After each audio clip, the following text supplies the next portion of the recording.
Howdy, John, Chili 68, whatever you may want to call me. Today, I'm going to make really easy fudge. Fudge so easy you're going to laugh at me for this.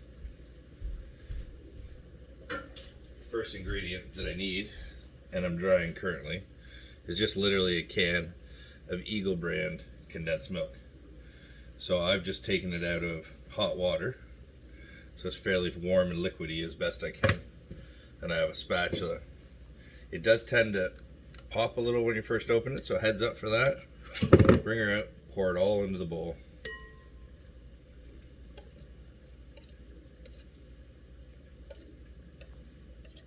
One full can is the measurement for every 2 bags of chocolate chips. You have to adjust accordingly if you've got score chips. Sorry if I'm not keeping that in a video. I'm not known to be a videographer, but here I be. Now obviously, I'm not just going to make fudge that's fudge. I'm going to make fudge, with some extra ingredients in it. So, got the can emptied now. Everything's set aside here. I like to have a little rack for my spatula to sit on. And of course right now I'm ill prepared. That's close. Almost had everything. But I gotta pour it out. So at this point I've got my condensed milk in the bowl. I like to turn my kettle on so that my water can come to a boil. And I use 2 tubes of distillate, and I just put them in a mug while I throw the bowl with the condensed milk only into the microwave for 3 minutes.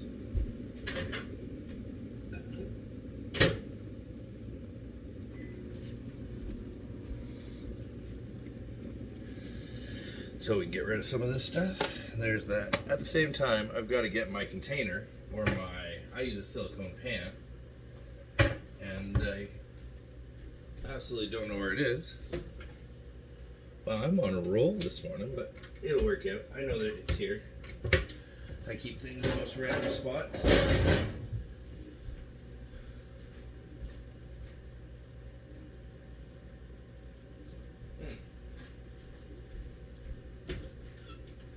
Oh yeah.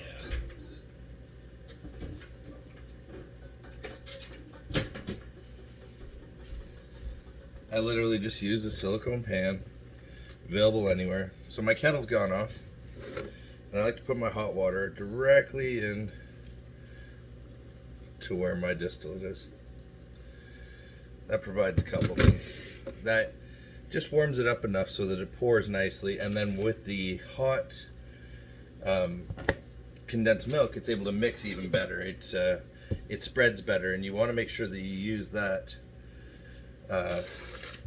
condensed milk and add the distillate to the milk, because the fat and it'll all bond together with the oil. Okay, so there's that. I've got my kettle, I got my distillate here. I'm just waiting now on I might as well go ahead and open up. I'm just using bags of Chippets. So like I said, you can use 2 bags of anything except score bits and products like that. You're going to want to add extra chocolate chips in those cases, and that's simply just because there's really no chocolate in it. It literally is a lot of score bits, a lot of toffee, so it doesn't stick together very well. And of course I've had that experience where, I've sucked with it, and it is what it is. In the end, we're still putting drugs in it, and the fudge is going to be fantastic.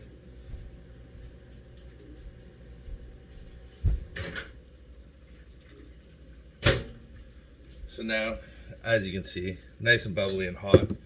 This is the time we want to take our distillate out and give it a spread throughout the condensed milk while it's still hot.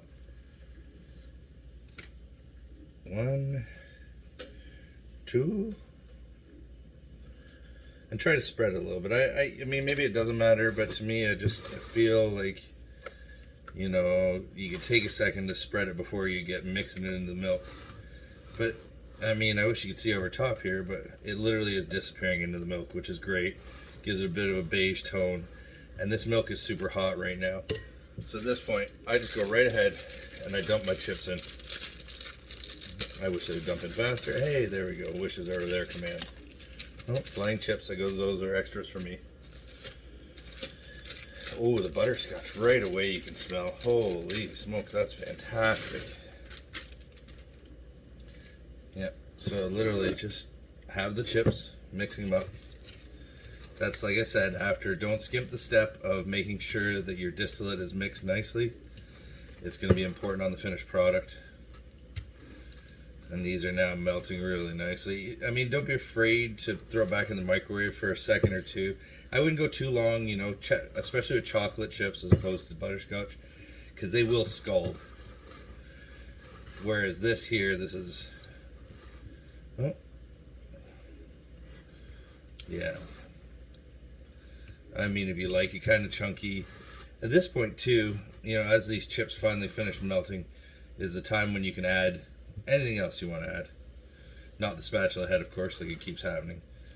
But I mean, like if you wanted walnuts or marshmallows or a better spatula, holy smokes. I usually have a one-piece one that I use, and it works out nice.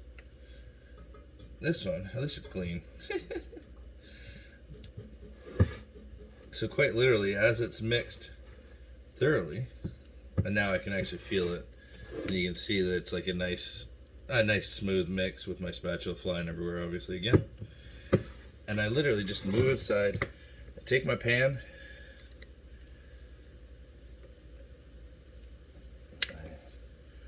pour it all out. You can add marshmallows to the top here after too, just push them down a little bit. You know, there's a lot of people like that.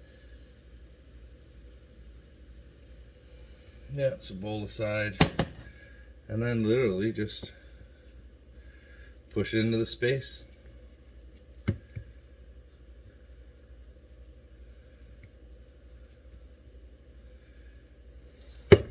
The silicone's beautiful too because it literally just doesn't stick.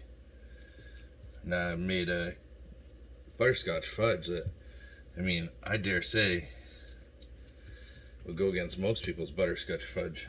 It's just surprising that something so simple can turn out so nice.